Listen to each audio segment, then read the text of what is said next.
guys, welcome to IMO Kitchen. இன்னைக்கு நம்ம செமையா சூப்பரா ஒரு ரெசிபி பண்ண போறோம். எதை வச்சுன்னா கருப்பு கவுனி அரிசி இருக்கு இல்லையா, அதோடைய அவல் வச்சு நம்ம செய்ய போறோம். உங்களுக்கு ரொம்ப லாங் டர்மா வெயிட் லாஸ் பண்ணவே முடியல, ரொம்ப வருஷமா வெயிட் லாஸ் ஆக மாட்டேங்குது, எவ்வளோ எக்ஸசைஸ் பண்ணாலும் டயட் இருந்தாலும் ஆகலைன்னா இந்த மாதிரி நான் போஸ்ட் பண்ற ரெசிபிஸ் நீங்க கண்டிப்பா ட்ரை பண்ணீங்கன்னா சூப்பரா வெயிட் லாஸ் பண்ணிடலாம்.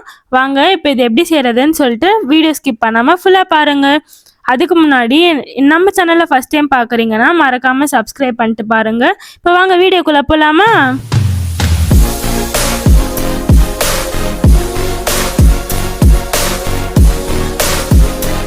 கருப்பு கவுனி அரிசியுடைய அவல் இருக்குது, அதில் இதை செய்ய போகிறோம். இது கைண்ட் ஆஃப் ஓட்ஸ் நம்ம எப்படி செய்வோம் அந்த மாதிரி தான் இது.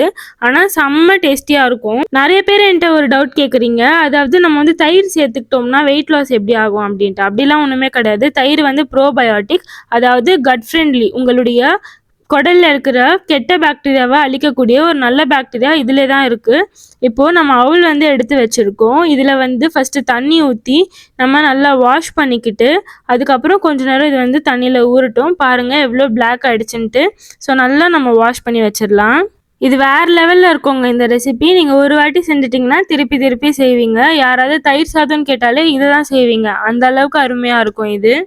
பார்த்தீங்களா எவ்வளோ கருப்பாயிடுச்சு இந்த தண்ணின்ட்டு. நல்லா நம்ம வாஷ் பண்ணி எடுத்துக்கலாம். இப்போ பாருங்கள், இதை நான் நல்லா வாஷ் பண்ணி நல்லா வடிகட்டி எடுத்துகிட்டு வந்துட்டேன். இப்போ நம்ம வெறும் கொஞ்சம் தண்ணி சேர்த்து நல்லா இது கொஞ்சம் ஊறட்டும். அட்லீஸ்ட் ஒரு 1/2 hour அந்த மாதிரி உங்களுக்கு ஊறினா தான் நல்லாயிருக்கும் அது. இப்போது ஊறின தண்ணியெலாம் நம்ம கொட்டிட்டு இப்போது வெறும் பால் நான் சேர்த்துருக்கேன். இது காய்ச்சின பால் தான் நம்ம சேர்த்துக்கணும். இது நீங்கள் டின்னராக எடுத்துக்கிறது ரொம்ப ரொம்ப நல்லது. பிகாஸ் உங்களுக்கு ஃபில்லிங்காகவும் இருக்கும். அதே மாதிரி நைட்டெல்லாம் உங்களுக்கு பசியெல்லாம் எடுக்காது இது சாப்பிட்டிங்கன்னா. அதனால நீங்கள் டின்னராக எடுத்துக்கிறது உங்களுக்கு ரொம்ப ஹெல்த்தி, மார்னிங்காக எடுத்துக்கிறத விட. இதில் நம்ம பால் சேர்க்குறோம் இல்லையா, அது இந்த ஒரு கன்சிஸ்டன்சியில் இருந்தால் போதும்.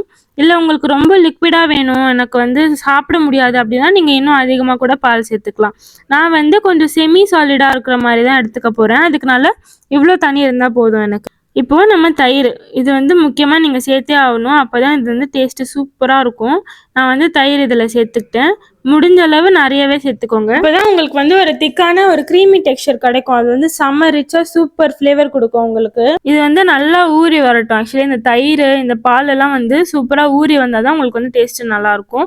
இப்போ வாங்க நம்ம இதுக்கு தாளிப்பும் ரெடி பண்ணிக்கலாம். அதுக்கு நான் தாளிப்பு கரண்டியில் ஃபஸ்ட்டு எண்ணெய் சேர்த்துக்கிறேன். அப்புறம் கடுகு உளுந்து ஒரு டேபிள் ஸ்பூன் நம்ம சேர்த்துக்கலாம். நல்லா இது பொரிஞ்சு வரட்டும். நல்லா பொரிஞ்சதும் சீரகம் ஒரு டேபிள் ஸ்பூன் சேர்த்துக்கோங்க. எல்லாமே நல்லா ஒன்று போல் பொரிஞ்சு வரட்டும். இப்போ பச்சை மிளகா ஒரு 2 பச்சை மிளகா நல்லா குட்டியாக நறுக்கி எதுவும் சேர்த்துக்கலாம். இப்போது நான் மா இஞ்சி தான் நான் வச்சுருக்கேன். உங்கள்கிட்ட நார்மல் இஞ்சி இருந்தால் அதையும் ஒரு குட்டி விரல் சைஸ் அளவுக்கு நீங்கள் தோல் உரித்து கட் பண்ணி இதில் சேர்த்துக்கோங்க.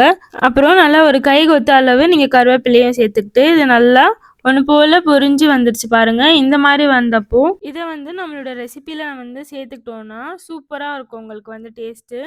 பாருங்கள், இப்போ நான் இது எல்லாத்தையுமே இதில் சேர்த்துட்டேன். சேர்த்துட்டு நல்லா ஒரு கை கொத்து கொத்தமல்லியை எடுத்துட்டு அதையும் குட்டி குட்டியாக நறுக்கி நம்ம இதில் சேர்த்துப்போம். இப்போது இது குக்கும்பர் வெள்ளரிக்காய் இருக்கு இல்லையா, அதில் தோலெல்லாம் உரித்து நல்லா குட்டியாக கட் பண்ணி அதையும் இதில் சேர்த்துக்கலாம்.